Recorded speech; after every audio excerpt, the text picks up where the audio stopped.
물질의 시험을 이기는 법이란 제목으로 말씀을 드리겠습니다. 우리가 어린 시절부터 예수 믿고 살아오면서 가장 많이 암송하는 성경 구절을 말하라면 단연코 요한복음 3장 16절 말씀이라고 할 수가 있을 겁니다.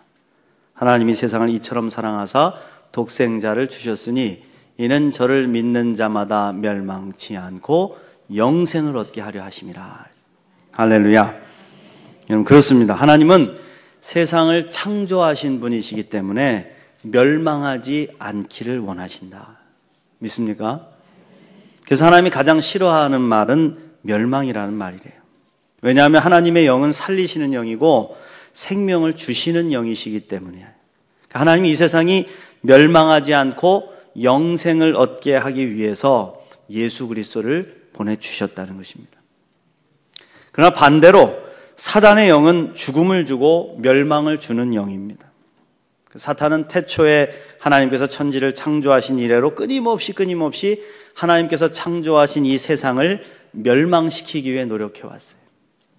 그래서 사단의 최후 소망은 세상의 멸망입니다. 우리 예수님께서 이 땅에 오셔서 행하신 일은 생명을 살리신 일입니다. 우리에게 영원한 생명을 주시기 위해서 십자가에서 자기를 희생하셨습니다. 그리고 우리에게도 생명을 살리는 사람들이 되라고, 내가 너희를 사람을 낚는 어부가 되게 하겠다, 생명을 구원하고 살리는 일에 함께하자 해서 우리를 부르셨다는 것입니다. 그래서 예수님을 구세주로 영접하고 바르게 신앙생활하는 사람들의 삶은 생명력이 넘치게 돼 있어요. 제가 분명히 말씀드리죠. 예수님을 영접하고 바르게 신앙생활하는 사람들, 바르게 신앙생활하는 사람들은 반드시 살아난다 이겁니다. 소망이 넘쳐오르고 가정이 회복되고 삶의 어두운 그림자가 걷히고 질병이 치유될 줄 믿습니다. 건강한 영향력을 끼치는 세상에 주님의 참된 자녀로 거듭날 수가 있다는 거예요. 우뚝 서게 된다는 것입니다. 근데 사단은 우리를 망하게 하려고 합니다. 우리를 멸망의 길로 인도하는 사탄이 사용하는 세 가지 무기가 있대요. 요한일서 2장 16절 말씀, 요한일서 2장 16절 말씀에 이는 세상에 있는 모든 것이 육신의 정욕과 안목의 정욕과 이생의 자랑이니 다 아버지께로부터 온 것이 아니요 세상으로부터 온 것이라 그랬어요. 하나님께로부터 온 것이 아닌 세상으로부터 온 것, 세상을 주관하는 이 어둠의 권세, 사단으로부터 온 것이 바로 육신의 정욕과 안목의 정욕과 이생의 자랑이다. 창세기에 보면요, 선악과를 따먹고 범죄한 이브의 모습을 이렇게 묘사를 하고 있어요. 창세기 3장 6절 말씀인데, 여자가 그 나무를 본즉 먹음직도 하고 보암직도 하고 지혜롭게 할 만큼 탐스럽기도 한 나무인지라 여자가 그 열매를 따먹고 자기와 함께한 남편에게도 주매 그도 먹은지라. 둘 다 범죄했어요. 여기서 먹음직한 것은 육신의 정욕이고 보암직한 것은 안목의 정욕이며 지혜롭게 할 만큼 탐스러운 것은 이생의 자랑입니다. 이 유혹을 이기지 못하고 결국 아담과 하와는 무너졌습니다. 그리하여 영생을 잃어버리고 사망의 권세 아래 갇혀 멸망의 길을 가게 된다는 것이죠. 오늘 살아가는 우리에게도 이 시험은 계속 찾아옵니다. 특별히 물질 만능 시대를 살아가는 우리에게 찾아오는 가장 큰 시험은 누가 뭐라고 해도 이 물질의 시험이에요. 재물의 시험. 돈이 없으면 살아갈 수 없는 이 세상에서 우리는 돈의 시험 앞에 무릎을 꿇을 때가 많다는 겁니다. 심지어는 돈을 사랑하다가 멸망에 빠지는 어리석음을 범하기도 한다. 오늘 우리가 읽은 말씀 디모데전서 6장 10절 말씀을 다시 보십시오.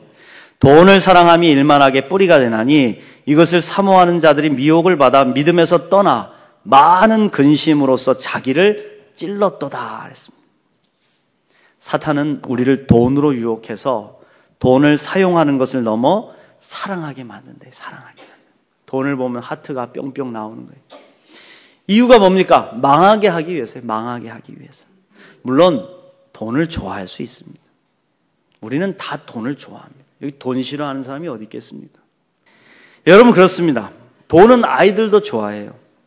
근데 돈을 좋아하다 못해서 사랑하는 경지에 이르면 문제가 심각해진다 이겁니다. 돈을 사랑하게 되면 돈에 모든 것을 걸게 됩니다. 자신의 인생을 걸고 생명을 거는 것이죠. 그러다가 멸망당하는 겁니다. 사실 돈은요, 가치 중립적이에요. 좌로나 우로나 치우쳐 있지 않습니다. 그냥 돈이에요. 종이에요. 그런데 여기에 어떤 가치를 부여하느냐에 따라서 달라집니다. 선한 가치를 부여하면 선한 일을 많이 할 수 있습니다. 돈으로 굶주린 이웃에게 먹을 것을 제공하고 안전한 쉼터를 제공하고 죽어가는 생명을 살릴 수 있습니다. 복음을 전하고 공적인 목적을 위해서 사용해서 많은 사람들을 유익하게 할 수 있는 게 바로 돈이죠. 이게 선한 목적으로 쓰여지는 돈입니다. 우리 하나님 세상을 창조하실 때 악하게 창조하시지 않으셨어요. 주님이 선한 자기의 가치와 이 뜻을 담아서 창조하셨기 때문에 세상의 모든 것을 보시고 주님은 좋았다고 하셨어요. 여기서 좋다고 하는 게 바로 선하다는 거예요. 선한 가치를 부여하셨어요. 그런데 이 선한 가치가 사단의 유혹에 의해서 악한 것으로 변질되고 마는 것입니다. 마귀의 전공은 악화시키는 것입니다. 선한 것을 악한 것으로 바꾸는 게 저들의 기술이에요. 선한 것도 저들이 입술을 벌려서 악하게 하면 악이 돼요. 돈도 마찬가지입니다. 가치 중립적인 돈에 사탄이 악한 의도를 부여하면서 인간의 목숨과 생명을 피를 빨아먹고 자라나는 만몬이 되고 만 겁니다. 오늘날 돈이 괴물이 되고 마는 거예요. 그 이유는 인간이 유혹을 이기지 못해서 돈을 사랑하게 되었기 때문이죠. 돈을 사랑하면 한없이 모으고 싶어지고 하나님도 사람도 보이지 않습니다.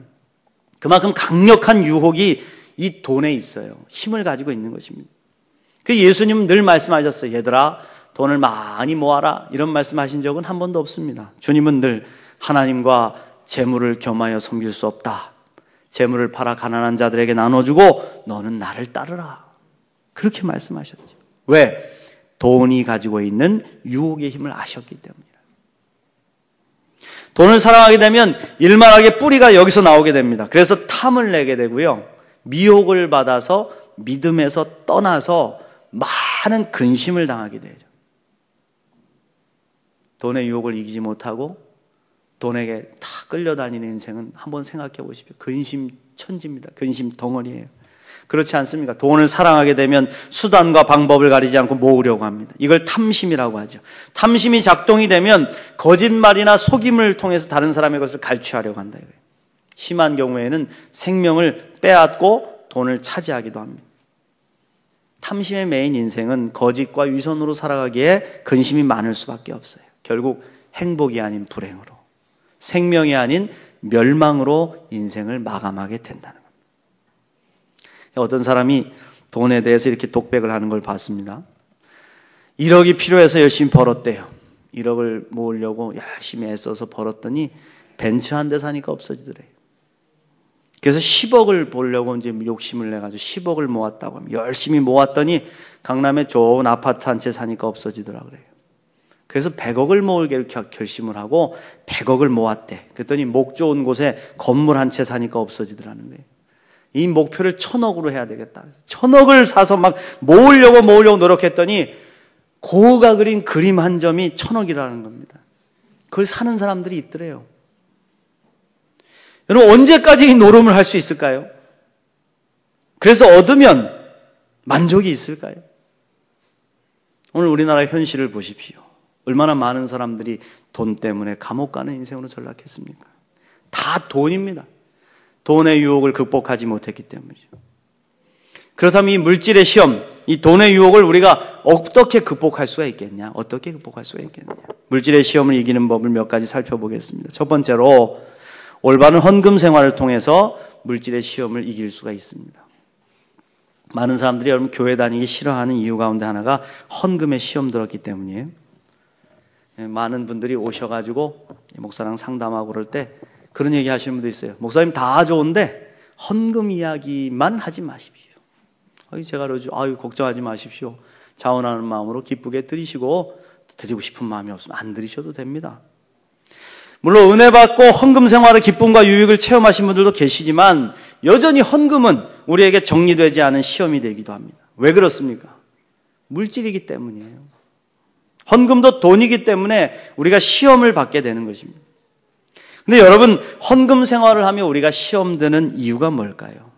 그 원인은 헌금을 드리는 바른 자세를 깨닫지 못하기 때문에 그래요. 헌금은 강제로 드리는 게 결코 아닙니다. 그 어떤 교회라도 헌금을 강요해서도 안 되고, 또한 강요했다고 강제로 드려서도 안 돼요. 또 헌금은 여러분 돈 먹고 돈 놓기 식으로 하면 안 돼요. 내가 오늘 5만 원 헌금했으니까 주님이 뻥 튀겨가지고서 50만 원으로 돌려주시겠지, 이런 마음 가지고 드리는 헌금은 절대로 안 된다는 겁니다. 헌금은 하나님을 향한 사랑과 헌신을 드리는 자발적인 행위가 돼야 된다. 믿습니까? 그럼 여러분, 우리가 어떻게 자발적으로 드릴 수가 있어요? 그것은 모든 것이 주님께로부터 왔음을 고백할 때만 가능하다.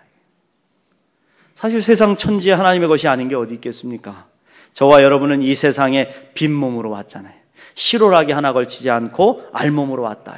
오늘 말씀 7절을 보십시오. 7절을 보면 우리가 세상에 아무것도 가지고 온 것이 없음에 또한 아무것도 가지고 가지 못하리니 우리가 먹을 것과 입을 것이 있은즉 족한 줄로 알 것이니라. 할렐루야. 여러분, 그렇습니다. 우리는 빈몸으로 왔어요. 그런데 하나님이 다 주셨잖아요. 하나님이 주신 것으로 입고 먹고 누리고 살아가는 것입니다. 우리 몸 안에 담겨있는 이 생명조차도 하나님이 부어주신 것입니다. 주님이 다시 찾아서 거두어 가시면 그냥 놓고 가야죠. 세상 모든 만물이 하나님께로부터 왔음을 여러분 믿으십니까? 그렇습니다. 세상의 모든 것이 하나님의 것입니다. 우리가 드리는 헌금도 내 것이 아니라 하나님의 것을 다시 돌려드리는 것이죠.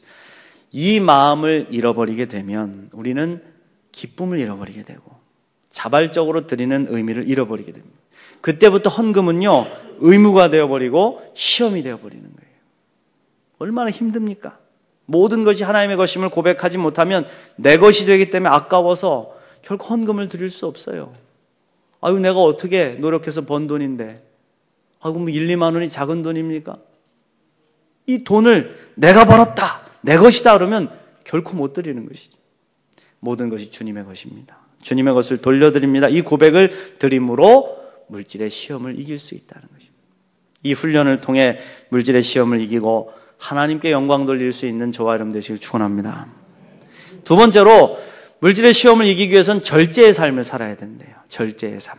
오늘 말씀 6절을 다시 보시면, 그러나 자족하는 마음이 있으면 경건은 큰 이익이 되느니라 했습니다. 할렐루야.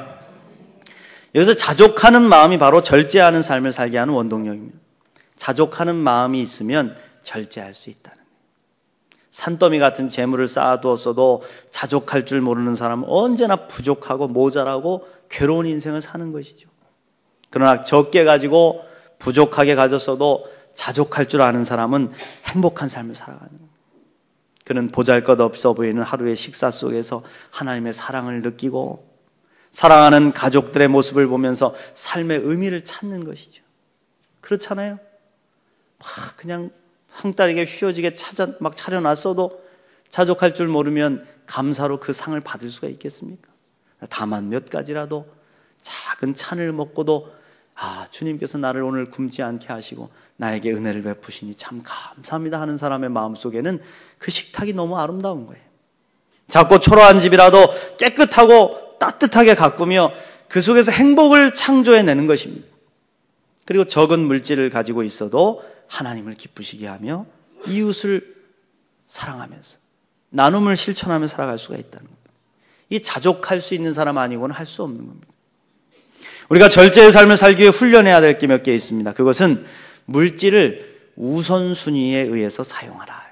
우선순위를 정해서 항상 무엇이 더 중요한 것인가를 생각하고 사용해야 한다는 겁니다. 이게 급한 것인가? 이게 정말 하나님이 원하시는 것인가를 늘 묻고 그 중요한 우선순위부터 물질을 사용하는 훈련을 할 때 우리는 절제할 수 있다는 거예요. 여러분의 삶을 한번 점검해 보십시오. 여러분의 삶 속에서 지금 돈을 사용하는 우선순위를 한번 점검해 보세요. 나는 과연 직장을 다니시는 분은 월급이 들어오면 내가 과연 우선순위를 어떻게 정하고 사용하고 있는지, 정말 소중하고 급한 것에 먼저 물질을 사용하고 있는가, 아니면 별로 중요하지도 않은 일에 먼저 막 돈을 사용해 놓고는 후에 부족해서 쩔쩔쩔 매고 있지는 않은가 돌아보라는 거예요. 헌금, 세금, 생활비, 적금, 보험, 여러분들이 아마 이렇게 정리를 하실 겁니다. 이 우선순위를 잘 정해서 물질을 사용하는 훈련을 할 때 우리는 자족하고 절제할 수가 있다는 거죠. 그래야 물질의 시험을 이긴다는 거예요. 또 한 가지는 욕망이 아닌 필요에 의해 물건을 구입하는 훈련을 하라. 욕망이 아닌 필요에 의해서. 이게 정말 필요한 것인가? 우리가 물건을 구입할 때 욕망에 의한 것인지 정말 필요에 의한 것인지를 구분할 필요가 있다. 점검해 보라는 거예요. 대부분 필요가 없는데도 갖고 싶다는 욕망에 의해서 구입할 때가 많지 않아요? 특히 우리 여성분들 뭐 백화점 같은 데나 큰 마트 같은 데 쇼핑 가고 그러면은 필요는 없는데 지나가다가 이게 이 안목에 정욕에 끌려가지고 딱 보는 순간에 아 저거 좋은 거 같아. 하나 가져가야 되겠다. 우선 또 들고 와가지고 그 집에 가보니까 막 똑같은 게 쌓여 있어요. 후회하죠. 이미 가지고 있는데도 더 사서 쌓아놓기도 하고 때로는 우리가 부자들 흉내내면서 따라 살 때도 있어요. 뭐 요새는 그러지 않는데 예전에 한번 그런 적이 있어요. 우리 아내를 데리고 백화점에 탁 갔는데 왜 이렇게 비싼 거예요. 가끔가다 이렇게 핀 하나 사주는 거 제가 되게 좋아하는데 반짝반짝 빛나는 핀을 하나 딱 잡았는데 프랑스, 메이드 인 프랑스 써 있는데 핀 하나가 무슨 뭐 5만 원 막 이렇게 써 있더라고요. 그래서 와, 그런데 자존심이 발동하는 거예요. 이런 것도 하나 못 사주고 뭐 그래서 내려놓고 하다가 걱정하지 마. 그래서 뭐 야, 참 그렇게 하고선 또 와가지고선 아이고 몇 주를 또 고생하겠네. 메이커 브랜드 가치에 홀려서 수백만 원을 막 날려서 낭비하기도 하잖아요. 모두 우리가 물질의 시험에 앞에 무릎을 꿇는 결과입니다. 디모데전서 6장 17절 말씀 뒤쪽을 보시면 네가 이 세대에서 부한 자들을 명하여 마음을 높이지 말고 정함이 없는 재물에 소망을 두지 말고 오직 우리에게 모든 것을 후히 주사 누리게 하시는 하나님께 두며 그랬어요. 할렐루야. 그렇습니다. 여러분. 부한 자들이 롤모델이 되면 흉내내서 마음을 높이게 돼요. 그럼 정함이 없는 재물에 소망을 두고 살아가는데 그럼 반드시 망합니다. 뱁새가 황새 따라가다 가랑이가 찢어지는 법이에요. 오직 우리에게 모든 것을 후히 주사 누리게 하시는 하나님께 마음을 두고 살 때 우리는 절제할 수가 있다. 빌립보서 4장 19절 말씀 나의 하나님이 그리스도 예수 안에서 영광 가운데 그 풍성한 대로 너희 모든 쓸 것을 채우시리라. 할렐루야. 하나님이 다 채워주실 거야. 하나님이 모든 쓸 것을 예비해 주실 거야. 나는 믿어. 이 믿음을 고백하면 욕심으로 물질을 취하지 않는다는 거예요. 자족하는 마음과 우선순위를 정한 물질의 사용과 그리고 욕망이 아닌 필요에 의한 물질 추구로 이 물질의 시험을 이기는 저와 여러분 되시길 축원합니다. 마지막으로 물질의 시험을 이기는 법은 선한 일을 많이 하고 단순하게 살아라. 선한 일 많이 하고 단순하게 살아라. 오늘 디모데전서 6장 18절 뒷부분을 한번 보십시오. 18절의 말씀에 우리 18절 찾아보실까요? 18절 19절을 우리 함께 찾아서 읽겠습니다. 디모데전서 6장 18절부터 19절 말씀. 자, 우리 함께 읽습니다. 선을 행하고 선한 사업을 많이 하고 나누어 주기를 좋아하며 너그러운 자가 되게 하라. 이것이 장래에 자기를 위하여 좋은 터를 쌓아 참된 생명을 취하는 것이니라. 할렐루야. 여러분 그렇습니다. 물질을 사용하지 않고 절제하는 것만으로는 부족하죠. 그건 자린고비나 그렇게 하는 겁니다. 막 모아가지고 쓰지도 않고 방바닥 밑에다 깔아놓고 몇 억을 놓고는 죽었다. 그건 올바른 인생이 아니죠. 물질을 가치 있는 곳, 선한 곳에 사용할 줄 알아야 된다는 거예요. 선한 사업에 많이 사용하라. 늘 마음을 너그럽게 열어둘라 이겁니다. 그래서 선한 사업에 마음껏 사용할 수 있는 하나님 나라의 부자들이 되시길 간절히 축원합니다. 성경은 분명히 말씀하세요.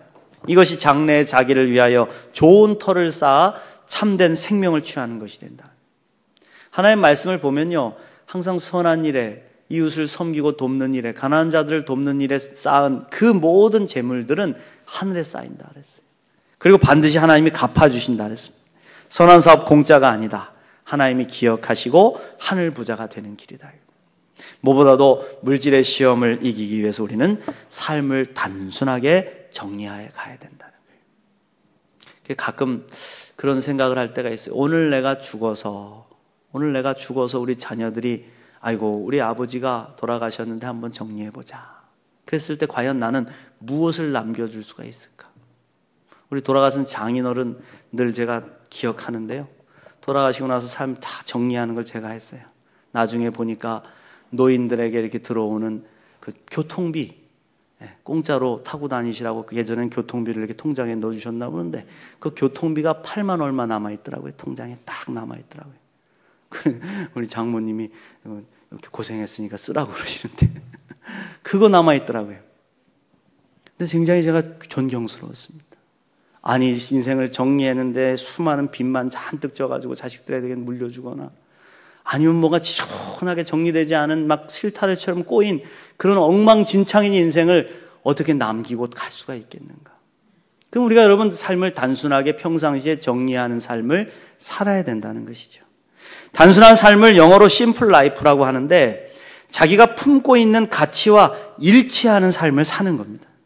말하는 대로 추구하는 대로 내 몸을 쳐서 복종시키고 투명하고 단순하게 사는 거예요. 그래서 사실 여러분 너는 속이 다 뻔히 들여다보여 이 말이 좋은 거예요. 너는 속이 시커매가지고 무슨 생각을 하는지 알 수가 없어. 도대체 무슨 꿍꿍이가 있는지 모르겠어. 이건 좋은 게 아니에요. 차라리 들여다보이는 인생이 좋은 겁니다.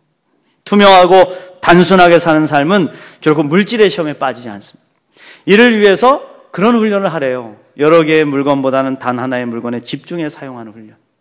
10,000원짜리 물건을 막 10개 사다가 쌓아놓고 돌려 입는 것보다는 10만원짜리 하나 사서 아껴 입는 게 좋다는 거예요. 거기에 관심을 가지고 축복하고. 이게 있잖아요. 옷도 참 좋다 이렇게 자꾸 쓰다듬어주고 이러면요 진짜 빛이 나더라고요. 근데 내 마음으로 옷도 막 싫어하고 이건 쓸모없는 옷이라고 막 하고서 하면요 옷도 막 후질근해져요. 그 지나고 나면 못 입을 옷이 돼버려요. 근데 하나를 입어도 자꾸 이렇게 왜 이렇게 좋냐 쓰다듬어주고. 먹는 것도 막 그냥 막 한 상 차려서 물론 그렇게 드시는 분들을 제가 나무라는 건 아닙니다. 나는 고기 없으면 안 돼 가지고 막 그냥 반찬도 10가지 이상씩 놓고 드시는 분들이 있는데 물론 그렇게 드실 수 있으면 뭐 건강에 좋겠지만은 몇 가지를 놓고라도 정성스럽고 품위 있게 먹는 훈련을 하라. 옷이나 가구나 생활하는 모든 것들을 단순화시켜가고 집중해서 아껴 쓰는 훈련을 하라. 이게 복잡한 삶이 아닌 단순한 삶을 이루는 생활 패턴이 될 수가 있다는 것이죠. 무엇보다도 우리 그리스도인들은 오직 믿음의 주 온전케 하시는 예수님께 집중하여 나의 삶과 생각을 일치시키는 훈련을 해나가야 된다. 그러니까 날마다 우리는 예수님 바라봐야 돼요. 예수님의 십자가를 바라봐야 돼요. 그래서 여러분 늘 말씀드리지만 여러분들 스마트폰에 바탕화면을 바꾸세요. 뭐 이렇게 이상한 그런 거 넣지 말고 예수님 사진을 넣거나 예수님의 십자가를 놓거나. 그래서 저는 그 십자가 여기 딱 놓고 요동하지 마라 이런 걸 이렇게 딱 해놔요. 그래서 마음이 막 불편해지고 그러면 스마트폰을 탁 보면은 요동하지 마라 딱 나오고. 그리고 더 마음이 좀 답답하고 힘들 때는 이 교회 본당 앞에 와요. 딱 엎드려가지고 주님의 십자가를 가만히 바라보고 다만 10분이라도 앉아있다 내려가면 마음이 차분해지는 게 느껴지는 겁니다. 여러분 시간이 있는 분들은 교회에 오세요. 교회에 오셔가지고 십자가를 바라보시고 예수님을 묵상하시라 합니다. 왜? 우리 예수님은 모든 시험을 이기신 분이시잖아요. 40일의 광야 시험, 이 시험 가운데 육신의 정욕, 안목의 정욕, 이생의 자랑의 시험이 있었는데 그걸 다 이기셨다 이겁니다. 그 예수님을 우리가 닮아갈 때 우리도 승리할 수 있다. 믿습니까? 사랑하는 성도 여러분, 우리가 사순절에 우리 물질의 시험을 이기기를 원합니다. 이를 위해서 자원하는 마음으로 드리는 헌금 훈련을 하시고 자족하는 마음으로 행하는 절제 훈련을 하시고 오직 예수 그리스도를 바라보며 삶을 선하고 단순하게 일치시켜가는 훈련을 해나가시기 바랍니다. 주님께서 힘주셔서 예수님처럼 시험을 이기고 승리하는 우리 모두가 되시기를 간절히 축복합니다.